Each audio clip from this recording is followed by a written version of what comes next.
I think of you as the keeper of the rock and roll flame. Don't know about that. But does it feel like that? Because that, I mean, that's, you've never, you know, your music's changed, but you've never moved from that central idea that it was, this has all been about rock and roll. Well, yeah, it's always about being like a attempt, you know, being a great rock and roll band, and that's the culture that we grew up with, you know. Because as a kid, you know, and you talked about the idea that the top 40 was really important to you. Can you remember your excitement of music as a teenager? I remember going to school and hearing, when I was like 11 or 10 or whatever, and hearing Deborah by T-Rex. And it was a sunny morning, you know, summer morning in Glasgow, and singing Deborah, walking to school, feeling really happy. And that's maybe my earliest memory of pop music.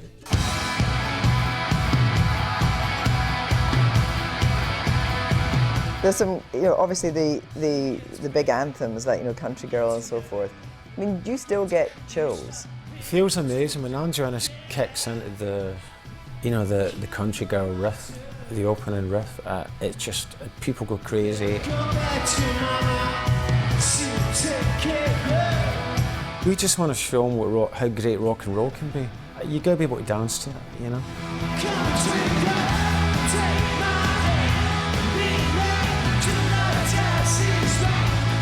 There was some darkness there, and you know, transcendent, ecstatic, joyous rock and roll music. You're critical of streaming, and it wouldn't be too far to say that I actually think that it ends up with the death of real music. Explain what you mean by that. I do use streaming services myself, but you know, I don't actually think physical sales they're nowhere near what they were, you know. And so I guess as an artist, your music isn't really real until you have this representation, this physical piece of vinyl, where like an artwork and a 12-inch record, and then you feel, oh, it's like a fetish object. This is our art. I mean, you've got this great catalogue of music.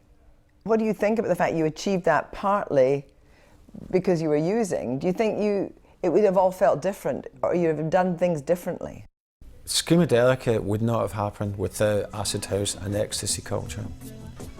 That record was directly influenced by the guys in Primal Scream being immersed.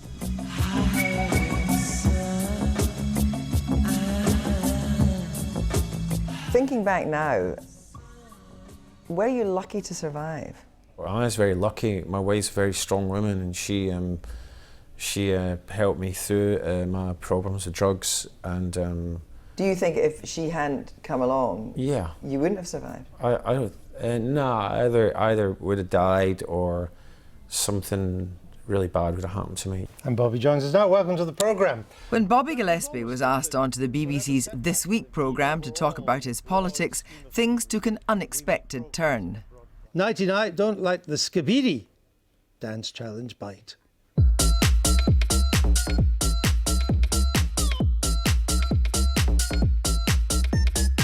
I mean, maybe I'm naive. I'd never watched the programme before, right? So I didn't really know what I was getting involved in. Well, I'd be fair to say they don't dance every edition. I'm glad to hear that. But and none of them were very good dancers. Oh, that's cutting. And the thing is, as we know, people on the right,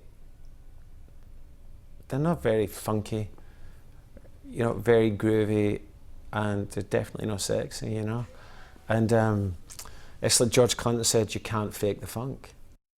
Eurovision Song Contest in Tel Aviv. Oh, yeah. Madonna's going to play. Well, Madonna will do anything for money. You know, she's a total prostitute, and I'm not nothing against prostitutes, but I think, you know, the whole thing is set up to just, you know,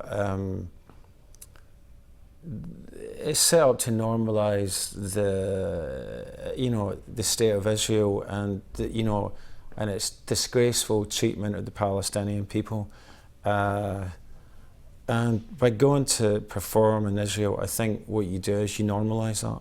So, you know, Primal Scream would never perform in Israel, and I think Madonna just desperate for publicity, desperate for the money because she'd be getting paid They pay very, very well. This suddenly gets into difficult territory because you believe in the state of Israel's right to exist, because this is what the big argument is. That No, I believe in the rights of the Palestinian people. as well, and the rights of the Israelis.